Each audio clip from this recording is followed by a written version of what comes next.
Breaking news చూస్తున్నాం. ఇక BRS అధినేత కేసీఆర్ అయితే కొద్దిసేపటి క్రితం బీఆర్ఎస్ భవన్ కి చేరుకున్నారు.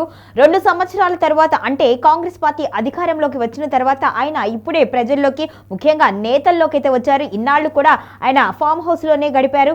ఇక ప్రజల్లో అదే విధంగా నాయకుల్లో కూడా జోష్ నింపాలి అనే ఉద్దేశంతో కేసీఆర్ ఇప్పుడు బయటకు వచ్చినట్లుగా పార్టీ శ్రేణులు అయితే భావిస్తున్నారు. ముఖ్యంగా ఈ రోజు చూసుకుంటే బీఆర్ఎస్ ఎల్పీ సమావేశాన్ని నిర్వహించనున్నారు.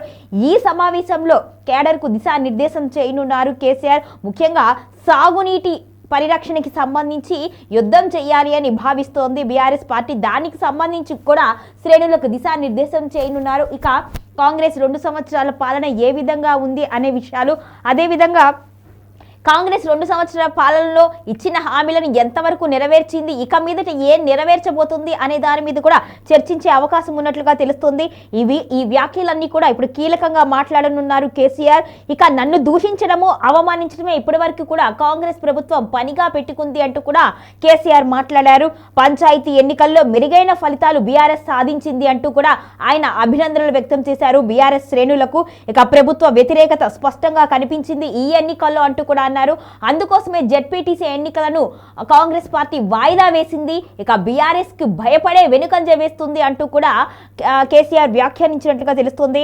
ఇక పార్టీ గుర్తులతో జరిగే ఎన్నికలైతే బీఆర్ఎస్ సత్తా ఇంకా తెలిసే అవకాశం ఉంది అంటూ కూడా కేసీఆర్ వ్యాఖ్యానించారు. ఇక రాబోయే ఏ ఎన్నికలు జరిగినా కూడా దానిలో బీఆర్ఎస్ సత్తా కనిపిస్తుంది. ఖచ్చితంగా ప్రజల్లో బీఆర్ఎస్ కు అనుకూలమైన ఫలితాలు ఉన్నాయి అనేది బీఆర్ఎస్ కి ఈ పంచాయతీ ఎన్నికలతో అయితే స్పష్టంగా అర్థమైంది. ఎందుకంటే జూబ్లీహిల్స్ ఉప ఎన్నికల్లో ఓడిపోయినా కూడా అక్కడ కూడా గట్టి పోటీనిచ్చింది బీఆర్ఎస్ పార్టీ. అయితే ఈ లోకల్ బాడీ ఎలక్షన్స్లో చూసుకుంటే అది పార్టీ గుర్తు మీద లేకపోయినా పార్టీకి మద్దతుగా ఉన్న వారైతే ఉన్నారు. వారికి సంబంధించి కూడా బీఆర్ఎస్ అధిక సంఖ్యలో అయితే ప్రజల మన్ననలను అయితే చూరగొంది. దీన్ని ప్రణాళికగా వేసుకునే బీఆర్ఎస్లో కొత్త ఉత్సాహం అయితే నెలకొంది అని అనుకోవాలి.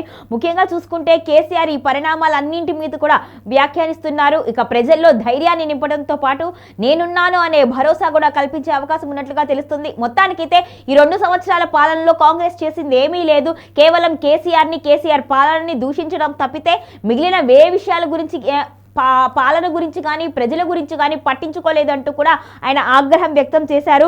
ఇక ప్రభుత్వ వ్యతిరేకత ఎంతుంది ప్రజల్లో అనేది ఈ ఎన్నికలతో స్పష్టమైంది అంటూ కూడా ఆయన వెల్లడించారు.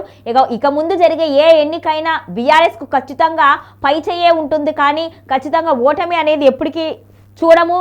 ఖచ్చితంగా బీఆర్ఎస్ ని ఆదరించే అవకాశం ఉంది అంటూ కూడా కేసీఆర్ వ్యాఖ్యానించారు.